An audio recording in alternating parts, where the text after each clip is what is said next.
parents, this one's for you. Listen up. I'm telling you guys, I've seen so many parents mess up their child's recruiting process because they got in the way. They were those helicopter parents. They would always be up front. They want to ask all the questions. They want to talk to the college coaches. Some of them even wish it was them going through the process and kind of living their life through their children.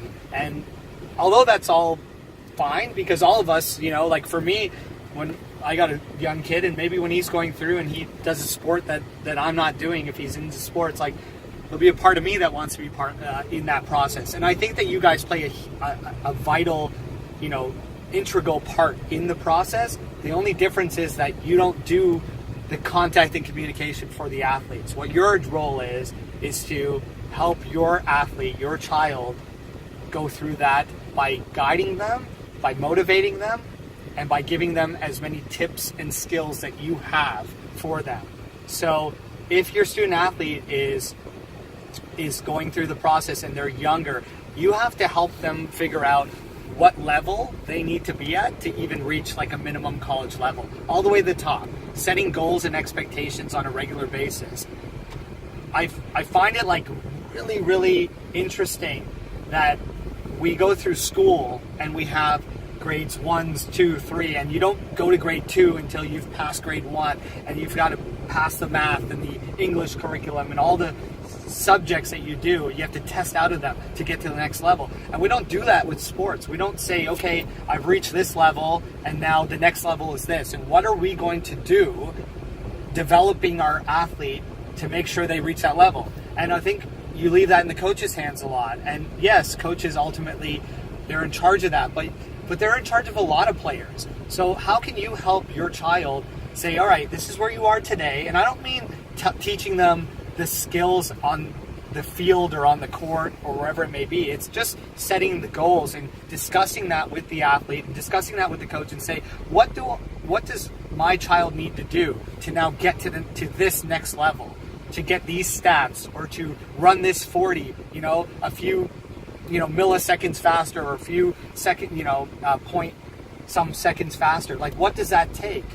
And so I think that's really important to be doing that in development. On the recruiting side then, I think they go hand in hand, because if you get to a certain level, you're going to get recruited by those types of schools that you're looking at and that you want to. Also understanding the self-awareness that you may never get to that level. So what level am I at? What level do I want to get to? Understand what your potential may be, but what you actually get to is totally different. So when you get to that level, understanding where you're going, helping them do the research, helping them learn how to communicate with coaches, how to write emails, how to do that. And so you're deferring to people like me, and you're deferring to college coaches and every opportunity you can to learn about the process that a 14, 15, 16, 17-year-old may not know or understand every aspect, especially the financials, but you have to start teaching them those skills and helping guide them through that process so that they can go out there and make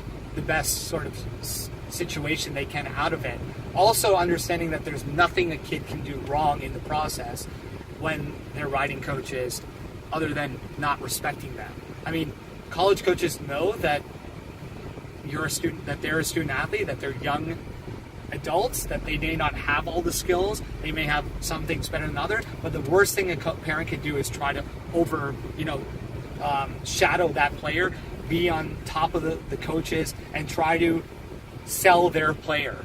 You have to let the numbers and speak for themselves, your resume speak for yourself. At the same time, there is a point where you sell yourself, because when you are competing with other athletes that are at your level and the coach is looking at 5 or 10, they have to sell themselves to a certain degree, but it's the player that has to do it. They're ultimately what the coach is looking for. If the parent is doing all of that, like, they don't even care. So it's frowned upon, but it's also not going to get you recruited. It's just like one of those things that is really, really hard to do for a parent. I can understand that, but be as much hands-on in the background by helping and motivating, but be as least hands-on when it comes to actual in-person communication or electronic communication with coaches. That's the best piece of advice I can give you guys. And if you take it and if you actively try to make sure you stay as far away out of that process as possible with the player and coach interaction, you'll be way better off. And you know what? The best thing you can do at the end is do that. Why? Because that your child will know that coach, that school that they end up going to, way better than if you had learned it yourself, because it's ultimately them going. It's them going, it's them liking it, because if they don't like it, you know, they're going to end up having a miserable time, or they're going to transfer out, or they're going to drop out. And that's the last thing you want them to do.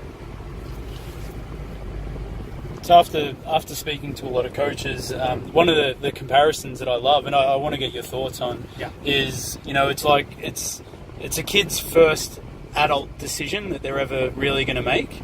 And, you know, it's like preparing for a job and a job interview, and your parents would not come with you to a job interview when, you know, and when I heard that, I thought, geez, that is a great comparison. Like, do you find that that's the way it should be? Like, that they should be treated that way? Like, do you find that kids that are more successful through the process have parents that understand that? Or, you know, what are your thoughts? I'm keen to understand what you think.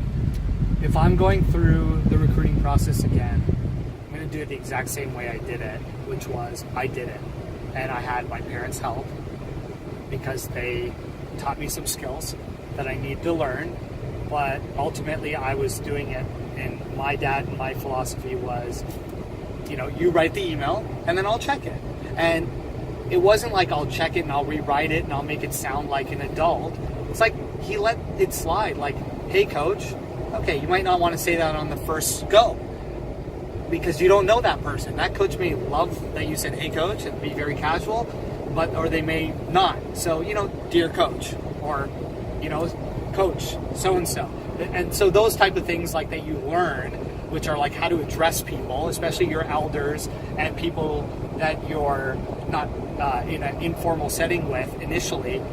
Those are little tips that you can give. But when it came to writing it and stuff, and the way I wanted to write it, it came from my words. And I think that as you start doing things like that, you start learning.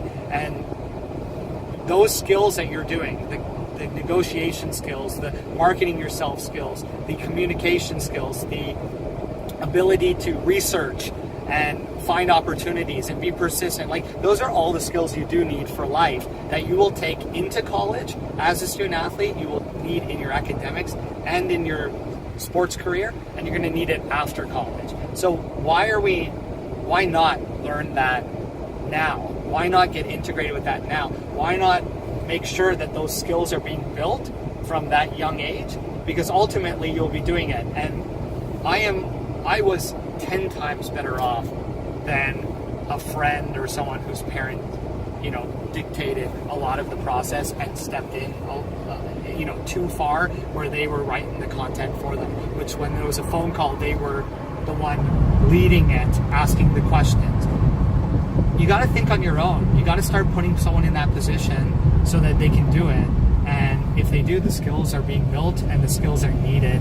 And there's no better way than the recruiting process. I mean, that's just an added bonus of the recruiting process. How amazing is it that you can get recruited? You could go to a dream school, you could play your sport in college, but then you've also learned these skills along the way. It's amazing.